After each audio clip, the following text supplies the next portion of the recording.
Hey guys, this video we're going to talk about how Minecraft Manhunt videos are made and what are the rules behind them. Subscribe if you want to see more Manhunt. And if you don't have captions on, make sure you put captions on for this video. Thank you guys. How are Minecraft Manhunt videos made?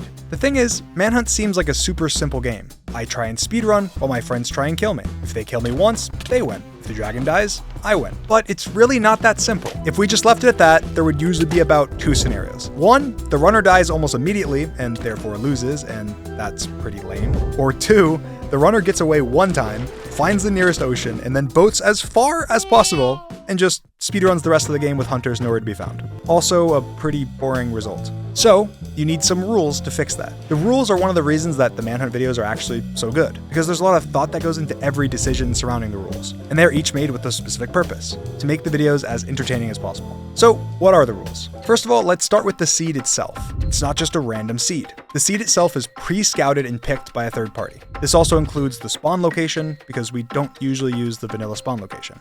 When the scouters are finding seeds, they usually look to give the speedrunner some kind of potential advantage around spawn, whether that's a village, a ravine, a mountain, anything that might be able to be used creatively by the speedrunner to get away from multiple people. The speedrunner is typically given a note as to the direction of the nearest point of interest. That way, if the scouters picked a seed because of a specific reason, the runner will actually fulfill that specific reason. This is done to make the beginnings extra intense because they have an interesting spawn point, and also create a higher chance for action right off the bat, rather than just the runner running in a random direction and just running until people run out of hunger. Now, this doesn't guarantee that the runner will actually take advantage of the seed. The hunters could very well be the first to reach a village or defend the spawn well, and that could end up putting the runner in an even crazier situation. But the spawn biome is also something that can be chosen or suggested by the runner, which helps if the runner has a specific strategy in mind for getting away from spawn, or if they need something specific later on and want to guarantee at least one biome that has it nearby. Like, if I know I want to try and do a scaffolding trap, I can suggest, hey, let's try a jungle spawn this time.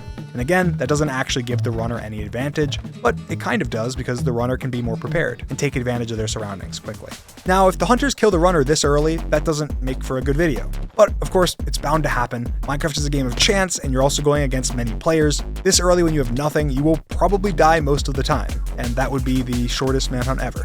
So these deaths at the beginning don't actually count as a run. The seed is lost, and we move down the list of seeds to the next seed. Of course, we don't want the hunters to not try at the beginning when they know that even if they kill the runner, they don't win.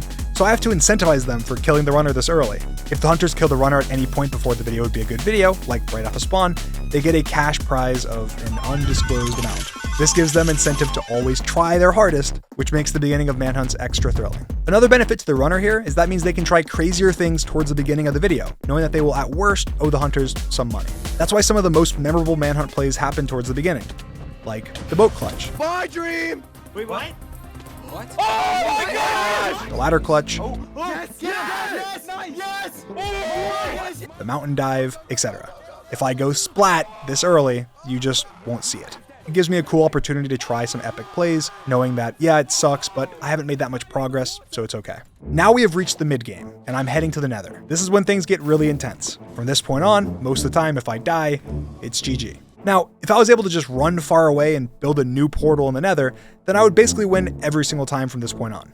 You can travel extremely far in the Nether, you can gather obsidian quickly, and they will never catch you. So here comes another major rule. You must return to the original portal you entered the Nether from. That way it's guaranteed that no matter how far the runner gets ahead in the Nether, they have to go back to where they started. This gives the hunters plenty of time to re-gear if they died just before the Nether, or it makes them more willing to risk a fight in the Nether, knowing that they won't lose too much time because they usually set their beds right outside of the original portal. Without this rule, they just wait until I leave and then fight me after, not wanting to lose all of their stuff in the Nether and basically guarantee themselves a loss. But of course, there's a problem with that rule.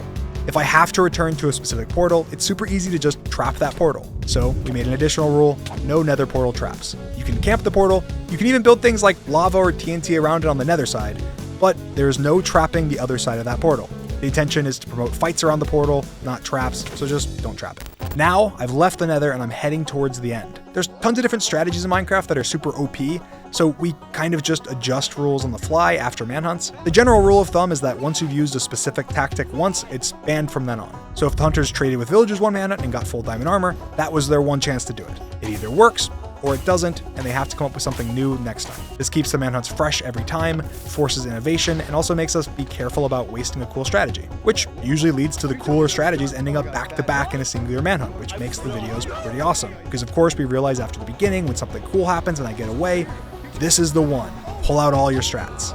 And now I'm headed to the Stronghold, and there's a big rule about the Stronghold. Once I've thrown my first Ender Eye, I have to go to that Stronghold and only that Stronghold, unless there is a super strong reason for me to have to go to another one, like if they literally break the end portal. This allows the hunters to potentially find the Stronghold first and make traps, or just the reassurance of knowing that once I've entered the Stronghold, they have a chance to go all out and defend it without me just turning around and ruining things by heading to a second Stronghold. They can safely set up camp, set their beds, and prepare. And again, all these rules are pretty much made to help promote action, fights, choke points, and make the most interesting videos possible, while still having friendly competition that actually means something. Once I'm in the end, the rules state that if the dragon dies at all before the runner dies, the runner wins. It doesn't matter if they kill the dragon, TNT kills the dragon, or anything else kills the dragon. If the dragon dies before the runner wins. And that wraps up the rules for Manhunt. I do recommend that if you play Manhunt yourself, you play with these rules, because I'm telling you, they make it 10 times better, more interesting, and a lot better content. Anyway guys, get to manhunting. Thanks for watching.